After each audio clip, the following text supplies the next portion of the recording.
हे राजन, मैं महाराज विक्रमादित्य की सबसे प्रिय दासी हूँ। मैं यह कदापि नहीं चाहती कि आप राजा इंद्र द्वारा दिए गए इस सिंहासन में विराजमान हो, लेकिन इस पर विराजमान होने से पूर्व यह जान लेना परम आवश्यक है कि क्या आप अपने आप को राजा विक्रमादित्य के समान धीर, वीर, परोपकारी एवं पराक्रमी समझते हैं।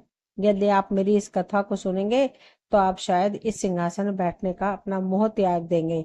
यह कहकर पुतली पद्मावती ने राजा विक्रमादित्य की कहानी सुनानी शुरू की। एक रात की बात है। राजा विक्रमादित्य अपने महल की छत पर बैठे थे। आकाश में पूर्णिमा का चांद अपनी आभा बिखेर रहा था।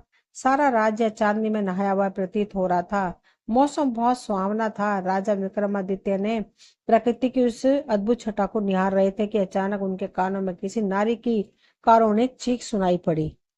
राजा विक्रमादित्य सजग हो गए। चीख दोबारा कानों में पड़ी तो दिशा का अनुमान लगाया। समझते देर न लगी कि पश्चिम दिशा से यह नारी चीख सुनाई दे रही है। नारी की विपत्ति में फंसा जानकर प्रजापालक विक्रमादित्य ने तुरंत ढाल तलवार संभाली, घोड़े पर सवार हुए और चीख की दिशा में चल पड़े। कुछ क्षणों ही वे उस स्थान में पहुंच गए। उन्होंने दूर से देखा, एक सुंदर युवती बचाओ बचाओ की आवाजें लगाती हुई जान बचाती भाग रही है और एक महाभयंकर राक्षस युवती का पीछा करता हुआ उसे पकड़ने का प्रयास कर रहा है।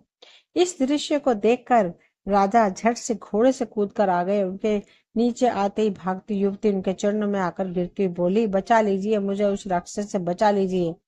राजा ने सुंदरी की बाह थामकर उठाते हुए कहा, उठो बहन, तुम राजा विक्रमादित्य की शरण में हो। अब कोई तुम्हारा अहित नहीं कर सकता, निर्भय हो जाओ। हा हा हा। राजा ने कुछ दूरी पर खड़ा हुआ राक्षस भयंकर रूप से अट्ठास लगा रहा था। तू बचाएगा मुझसे इस नारी को? तू जो एक साधारण मारा हुआ है, मैं तुझे पल भर में चीर फाड़ कर रख दूंगा। यह कहकर अपनी क्रूरता के साथ राक्षस आगे बढ़ने लगा। क्या तूने सुना नहीं, मैं विक्रमादित्य हूँ? विक्रमादित्य ने राक्षस को ललकार कर कहा, अपने रास्ते लौट जा, अन्यथा अपने विनाश का तो स्वयं जिम्मेदार होगा। तू तू मानव होकर मुझे ललकारता है? राक्षस उपहास उड़ाकर बोला, चींटी की तरह तुझे मसल कर फेंक दूंगा।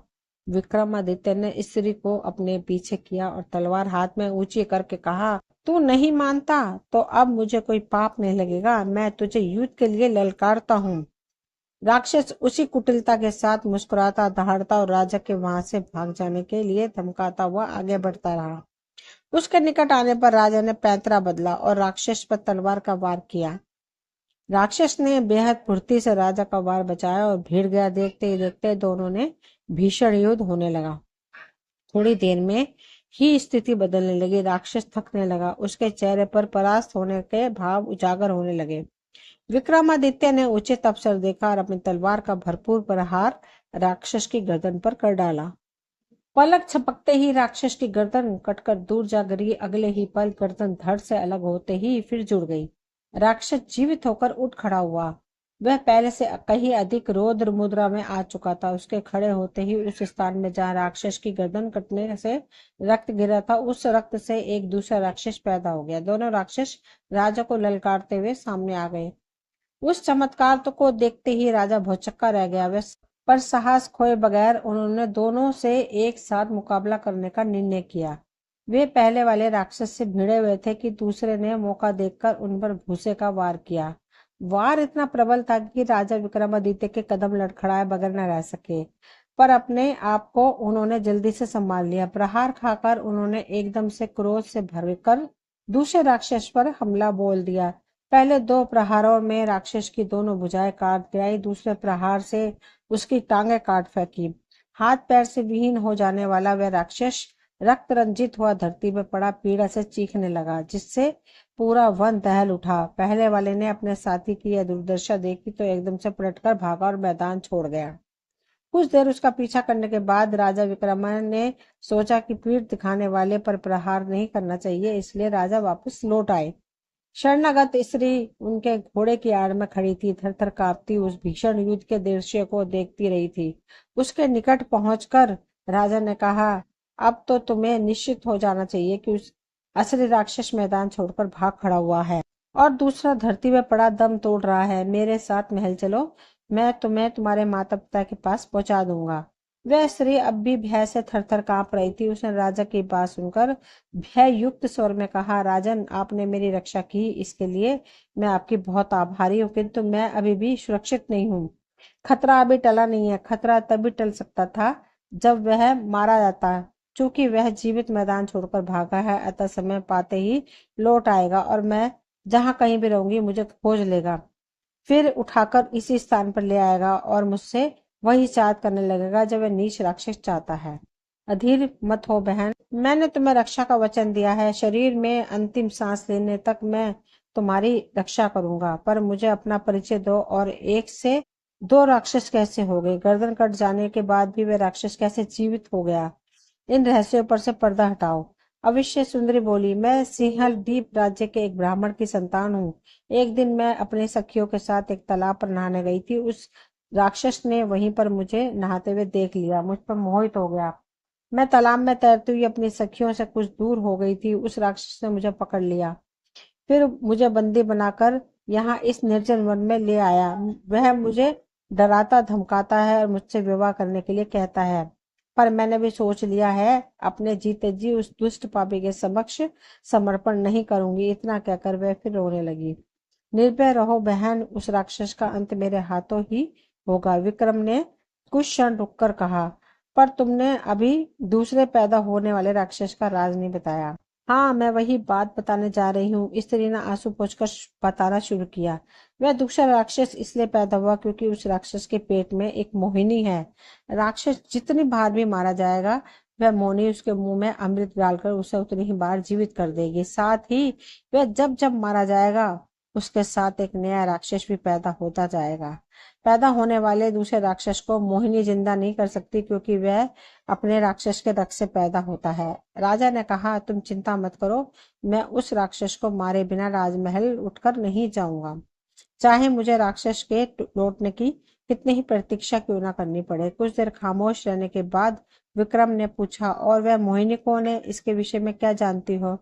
वह अभी तक मेरे सामने नहीं आई, अतः उसके विषय में मैं नहीं जान सकती हूँ। राक्षस के बारे में इतनी बात इसलिए जान चुकी हूँ क्योंकि उसने स्वयं मुझे अपने बारे में ये बातें बताई थी। राजा बोले, मैं उस राक्षस की यही ठहरकर प्रतीक्षा करूंगा। वह जब भी लौट कर आएगा उसका वध कर डालूंगा। यह सरल नहीं, राजन, सुंदरी ने बताया। वह जब जब मारा जाएगा तब तब नई शक्ति पाकर जीवित हो जाएगा। देखा जाएगा, राजा विक्रमादित्य ने लापरवाही से कहा, और वहीं एक पेड़ के तने के निकट बैठकर विश्राम करने लगे।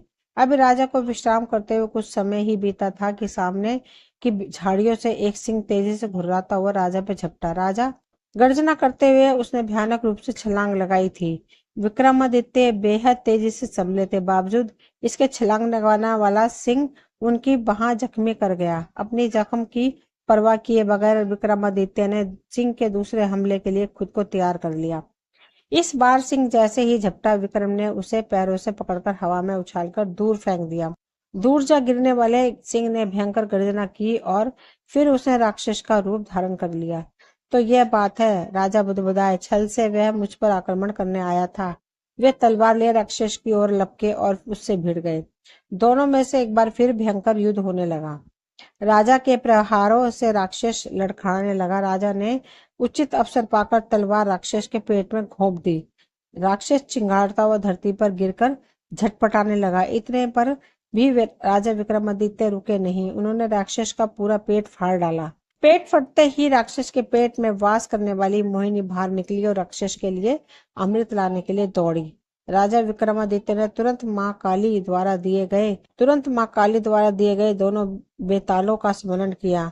उनके प्रकट होते ही उन्हें आदेश दिया, देखो वह स्त्री बचकर जाने न पाए, उसे पकड़ लाओ। दोनों बेताल तीव्र गति से उड़े और मोहिनी को पकड़कर राजा के सामने लाकर पेश कर दिया। अमृत न मिल पाने के कारण कुछ पलों में ही राक्षस तड़प तड़प कर मर गया। राजा ने मोहिनी से पूछा, तुम कौन हो? किस कारण से राक्षस के पेट में निवास करती थी? राजा, मोहिनी ने उत्तर दिया, मैं भगवान शिव की एक गणिका थी। एक बार उनकी आज्ञा का पालन करने में मुझे त्रुटि हो गई। उन्होंने कुपित होकर मुझे शाप देकर मोहिनी बना दिया और मुझे इस राक्षस के हवाले कर दिया। अब इस राक्षस को मारकर आपने मुझे अपने वश में कर लिया है। आज से मैं आपकी सेविका बनकर रहूंगी।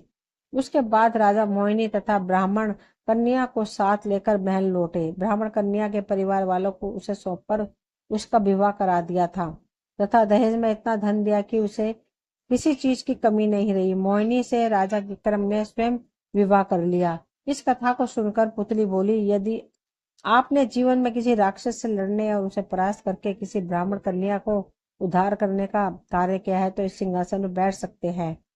पुतली की यह बात सुनकर राजा भोज के सामने इसके अलावा कोई और चारा नहीं था कि चुपचाप अपने महल में लौट गए।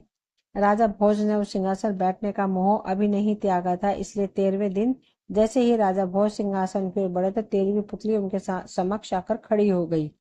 दोस्तों, ये कहानी यहीं तक थी। मुझे उम्मीद है आप सभी को पसंद आई होगी। अगर पसंद आई हो तो प्लीज चैनल को सब्सक्राइब करें, वीडियो को लाइक शेयर करें। मिलती हूँ अगली कहानी में, तब तक के लिए थैंक यू।